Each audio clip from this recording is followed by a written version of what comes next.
সন্তান, স্ত্রী, স্বামী, পরিবার, যেটা এদের প্রতি দায়িত্ব পালন। এটা কোরআনে অত্যন্ত গুরুত্বপূর্ণ বিষয়। আমরা এক্ষেত্রে অবহেলা করি। পরিবার এত বড় জিনিস, সন্তান এত বড় জিনিস যে আল্লাহ তাআলা আল্লাহর ওলি হওয়ার মানদণ্ড দিয়েছেন যে শান্তিপূর্ণ পরিবার।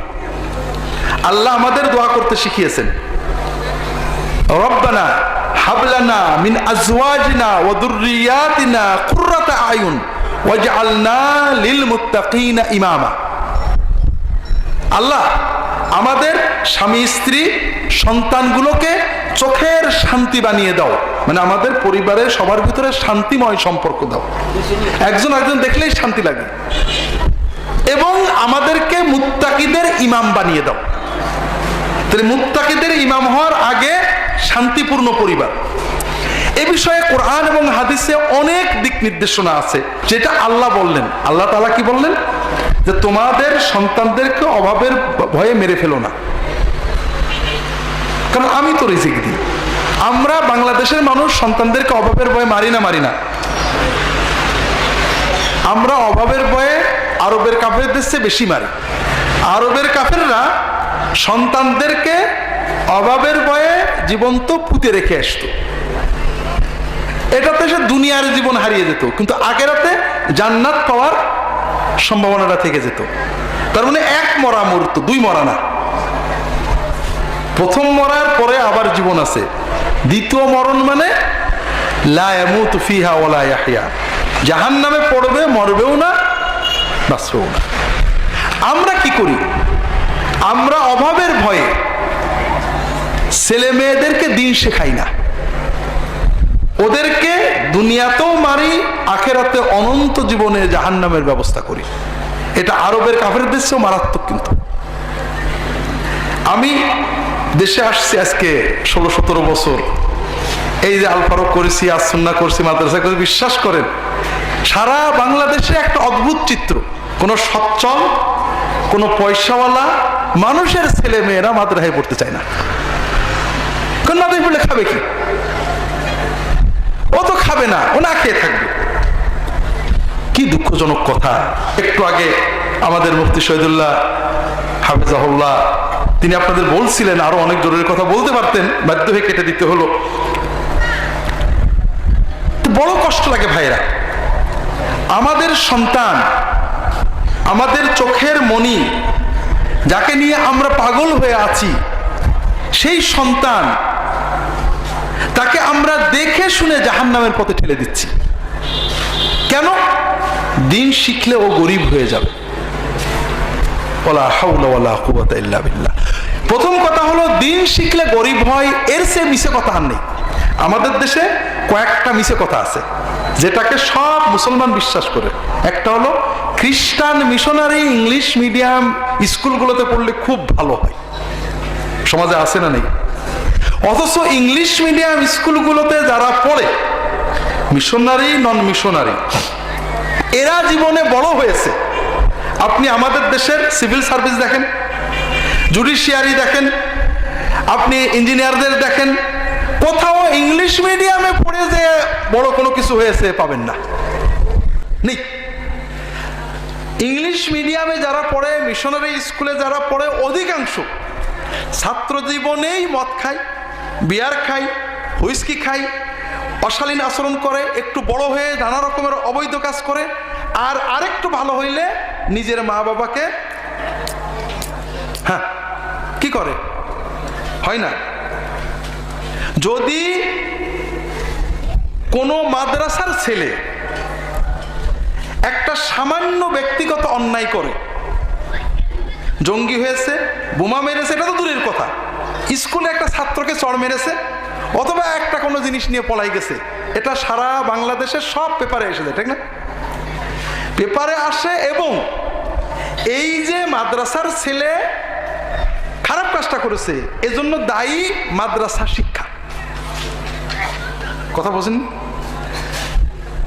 আর ইংলিশ মিডিয়ামের ছেলে, স্কুলের ছেলে, কলেজের ছেলে মানুষ খুন করুক, বাপ খুন করুক, মা খুন করুক, চুরি করুক, ডাকাতি করুক, বদমাইশি করুক, এজন্য দায়ী ও নিজে, শিক্ষা না। কি অদ্ভুত ব্যাপার। এটা হলো আমাদের অবস্থা। এই মিথ্যাচার, এই প্রতারণা, একটা হলো ইংলিশ মিডিয়ামে অথবা মিশনারি স্কুলে পড়লে খুব ভালো হয়, আর একটা হলো মাদ্রাসায় পড়লে খেতে পাই না। বিশ্বাস করেন, মাদ্রাসায় পড়েছে বেকার না খেয়ে আছে আপনাদের এলাকায় কতজন? মাদ্রাসায় পড়া বেকার বেশি না স্কুলে পড়া বেকার বেশি? এক ধরনের ফকির আছে সমাজে, আছে যারা ডাকসাইটে ফকির। ঈদের আগে, কুরবানির আগে, রমজানের আগে বিভিন্ন আমাদের দেশের যে পূজা পার্বণ আছে, রাজনৈতিক পূজা পার্বণ আছে, এ সময় তারা আপনাদের কাছে এসে হাত পাতে, ভাই অমুক কাজ আছে কিছু দিতে হবে, আছে না নেই? এরকম ফকির আছে না নেই? অনেক আছে না? হ্যাঁ, এই ধরনের ফকিরের ভিতরে মাদ্রাসায় পড়া পারছেন কত? হ্যাঁ, খুঁজে পাওয়া যায় না। তাহলে আমরা দেখছি আপনি দিনের বেলায় যারা আপনার কাছে হাত পাতে অথবা চাকরির জন্য দৌড়াই বেড়াচ্ছে, এদের ভিতরে মাদ্রাসা পড়া নেই। আপনাদের যারা অন্য কায়দায় হাত পাতে তাদের ভিতরেও মাদ্রাসার কেউ নেই। তারপরও আমরা বিশ্বাস করছি সেই যে ব্রিটিশরা শিখিয়ে গেছে যে মাদ্রাসায় পড়া ফকরি বিদ্যা, দিন শেখাচ্ছি না সন্তানদের।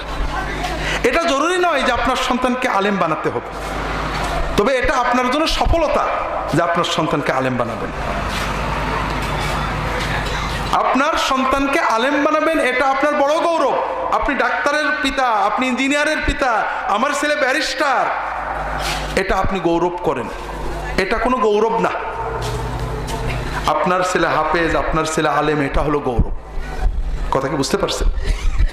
এটা হলো বাস্তবতা। গত বছরে হজের পরে রিয়াদে গেছিলাম। রিয়াদে আমার অনেক পরিচিত বন্ধু বান্ধব আছেন, সবাই মানে অনেকেই বাংলাদেশী না, আমেরিকান মূলত, অর্থাৎ বাংলাদেশের লোক আমেরিকায় যেয়ে লেখাপড়া করে ইঞ্জিনিয়ার বা ডাক্তার, প্রফেসর, কেমিস্ট, তারা আমেরিকান পাসপোর্টে রিয়াদে চাকরি করেন, দিনদার, আমাকে ভালোবাসেন। বলছেন যে ভাই, আমরা তো চাই যে ছেলেপেলেগুলো দিন শিখে বড় হোক, কিন্তু ওদের দুনিয়ায় চলার জন্য তো আধুনিক শিক্ষা দেওয়া দরকার।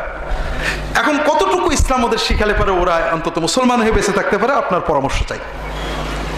তাই বললাম পরামর্শের আগে আমার একটা জরুরি কথা আছে, সেটা হলো দুনিয়ার সফলতার যে মাপকাঠি, এটাতে আমি বিশ্বাস করি যে আলেম হওয়ার চেয়ে বড় সফলতা আর নেই। আমার সন্তান আলেম হবে, এর চেয়ে দুনিয়ার সফলতার মাপকাঠি আর বড় কিছু নেই। কথা কি বুঝতে পারছেন? আমার সন্তান ডাক্তার হয়েছে, ইঞ্জিনিয়ার হয়েছে, এটা সমাজের কোনো মানুষ আমার মূল্যায়ন করে না, কিন্তু আমার সন্তান আলেম, অমুক বড় আলেমের বাপ মা, আমি দুনিয়াতেই একটা আলাদা মর্যাদা পাই, ঠিক না? 2 নম্বর কথা হলো, এই আলেমের জন্য যত লক্ষ লক্ষ মানুষ দোয়া করবে সব আমি ভাগ পাবো। 3 নম্বর কথা হলো, এই আলেম লোকটা জীবনে যত নেকামল করবে সমানটা আমি পাবো। কথা বুঝছেন না? 4 নম্বর হলো, আপনারা তো হিসাব করছেন দুনিয়ার এই 30 বছরের জীবনের, এরপরে একটা জীবন আছে না নেই? সেখানে ডাক্তার ইঞ্জিনিয়ারের দাম বেশি না আলেমের দাম বেশি? 4র্থ হলো, সবচেয়ে বড় ভয়ঙ্কর কথা, যে আমার ছেলে আলেম হলে আমি, আল্লাহ কোরআনে বলেছেন যে সন্তানদেরকে পিতামাতার সাথে একসাথে জান্নাতে রাখবে, কিন্তু আমার ছেলে অন্য লাইনে গেলে দুনিয়াতে কি আচরণ করবে জানি না, কিন্তু আখেরাতে আমার সাথে থাকা খুব কষ্টই হবে, ঠিক না বেটি? কারণ আমল আখলাকের যে অবক্ষয় এখন। এজন্য আমি লম্বা করবো না, দেরি হয়ে যাচ্ছে, বিষয়টা অনেক গুরুত্বপূর্ণ। আমার অনুরোধ হলো ভাইরা, জেগে উঠুন। আপনারা যে যুগে ছিলেন, জেনারেশন পাল্টে গিয়েছে। আপনাদের যুগে স্কুলে পড়েও আপনারা নামাজ পড়েছেন, এখন কিন্তু এই যুগ নেই। আপনাদের সময়ে পরিবেশটা ছিল নৈতিক, আর এখন স্কুলগুলো অনৈতিক, শিক্ষকরা আমরা অনৈতিক, পরিবেশ অনৈতিক, সমাজ অনৈতিক, রাজনীতি অনৈতিক। আমাদের সন্তানরা দ্রুত নষ্ট হয়ে যাচ্ছে। কাজেই যদি আপনি চান আলেম না হোক, কিয়ামতের দিন মুসলমানের বাবা হয়ে উঠবেন, যদি আপনি চান যে অন্তত দুনিয়াতে আপনার ছেলে আপনাকে মান্য করবে, আপনার ছেলে বৃদ্ধ বয়সেও আপনার পাশে থাকবে, এইরকম সন্তান চান, এইরকম নাতি চান, তাহলে অন্তত দিন শিখিয়ে বড় করেন।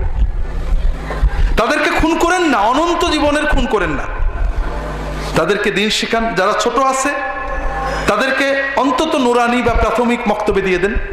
এরপরে তাদেরকে আপনি চাইলে স্কুল কলেজে পড়াতে পারবেন, যদি পারেন কোরআনের হাফেজ বানিয়ে ফেলেন, এরপরে তার স্কুল কলেজে পড়ান, অন্তত মুসলমান হয়ে গেল। আর আমার জানা মতে কোরআন পড়েছে, হাফেজ হয়েছে, তত্ত্বাবধান পেয়েছে সৎ মানুষ, এরা যে কোনো অন্য মানুষের চেয়ে ভালো থাকে। দিন শেখার বিভিন্ন ব্যবস্থা আছে। আমরা এখানে যতটুকু আসনা ট্রাস্টে করেছি এটুকুই কয়েক মিনিট এজাজত নিচ্ছি। তবে আমাদের এই আপনাদের সন্তানদের পড়ানোর জন্য আমরা প্রতিনিয়ত চেষ্টা করে যাচ্ছি। আমরা সর্বশেষ আমাদের প্রাইমারি সেকশনকে নুরানি করছি। কারণ কি, আমরা যেটা মুফতি সাহেব, আমি নিজেও গেছি, নুরানি শিক্ষা ব্যবস্থা বর্তমান সময়ের চ্যালেঞ্জ মোকাবেলা করার জন্য অন্যতম পথ। চ্যালেঞ্জটা কি? আমাদের সাধারণ সেকুলার শিক্ষা ব্যবস্থা থেকে, এমনকি মাদ্রাসা শিক্ষা ব্যবস্থা থেকে দিন উঠে গেছে। আমাদের সাধারণ মাদ্রাসাগুলো থেকে দাখিল আলেম পাশ করে কোরআনের একটা আয়াত সই পড়তে পারে না, নামাজ হবে না তার পিছনে, ইল্লা মাশা আল্লাহ, কেউ যদি অনেক দূরে কোথাও পড়ে আসে। কাজেই আমাদেরকে বিকল্প চিন্তা করতে হবে। আমার সন্তানের দায়িত্ব আমার নুরানি পদ্ধতিতে শিশু 1, 2, 3 এই 4 ক্লাসের ভিতরে ছেলে মেয়েরা অদ্ভুত ব্যাপার, হাতের লেখা বাংলা, ইংরেজি, আরবি, কোরআন সহি পড়া, কোরআন তাজবিদ, আমি নিজে যেখান থেকে প্রশ্ন করি তাজবিদের আহকাম সব বলে দেয় 2, 3 ছাত্রছাত্রী। কাজেই আপনারা এই পদ্ধতিতে বাংলা ইংরেজির সাথে অঙ্কের সাথে পুরো কোরআন এবং দ্বীনের মসলাগুলো পেয়ে যাচ্ছেন। সৌদি আরব থেকে এক শায়েখ আসছে, নুরানি মাদ্রাসা শিক্ষা দেখানোর জন্য তাকে নিয়ে যাওয়া হয়েছে। নুরানির পদ্ধতিটা হলো, কালকে আপনাদের হয়তো অল্প একটু আমরা দেখাবো, তাদেরকে বলা হবে লেখো, মুখে একটা বাক্য বলা হবে, সবাই সিলেটে লিখবে, এরপর উস্তাদ বলবে সিলেট তোলো, প্রত্যেকটা ছাত্র ছাত্রী সিলেট উঁচু করবে। মজা হলো যে প্রায় 100% ছাত্র ছাত্রী একরকম লেখে, খুব কম। আমি গেলাম ওখানে, বোধহয় 100খানে ছাত্র ছাত্রী, আমার মনে হয় 7, 8, 10 জন ছাত্র বা ছাত্রী লেখাটা কমপ্লিট করতে পারেনি, বাকি সবাই পুরো লিখেছে, একই মানের লিখেছে। তো সৌদি ওই শেখকে উনি কোরআনের একটা আয়াত লিখতে বলেছেন, খানিকটা ওরা লিখেছে, দেখাও, সিলেক্ট তুলেছে।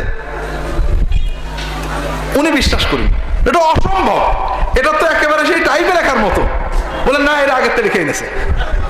বলে সব মুসু, সবার সামনে সিলেক্ট মুছেছে। এবার বলে আমি আয়াত বলবো, সেটা লিখতে হবে। তুমি আয়াত বলে সিলেক্ট লিখেছে, সিলেক্ট তোলো, সে আগের মতোই পুরো লেখা। এখন দেখে মনে হবে যেন বইয়ে ছাপানো লেখা। তাহলে আমরা কোরআন, ইসলাম, আরবি, ইংরেজি এবং সাধারণ সবগুলো একসাথে পাচ্ছি। আপনারা প্রশ্ন করতে পারেন, তাহলে ওখানে হয় না কেন, হয় কেন? পার্থক্য খুব সহজ। ওখানে শিক্ষকরা চাকরি করে, আসেন একটু পড়ায় চলে যান। আর এখানে শিক্ষকরা দাওয়াতি মিশন নিয়ে আসেন। এখানে একটা স্বপ্ন নিয়ে আমরা থাকি যে কিছু ছেলে মেয়েকে দিন শিখে আমরা আল্লাহর কাছে কিছু পুরস্কার পাবো। আমরা সেই স্বপ্ন নিয়ে উস্তাদদের প্ররোচিত করি, প্রভাবিত করি, সেইভাবে তাদেরকে গুতাতে থাকি। তারাও সেই মিশন নিয়ে চলেন। তাদের এই 4 ঘন্টা, 5 ঘন্টা, 6 ঘন্টা পুরাটুকুই তারা দাঁড়িয়ে দাঁড়িয়ে কষ্ট করেন। আর সাধারণ শিক্ষা ব্যবস্থায় আপনারা তো জানেন শিক্ষকরা কি করে, জানেন আপনারা? এইটুক পার্থক্য।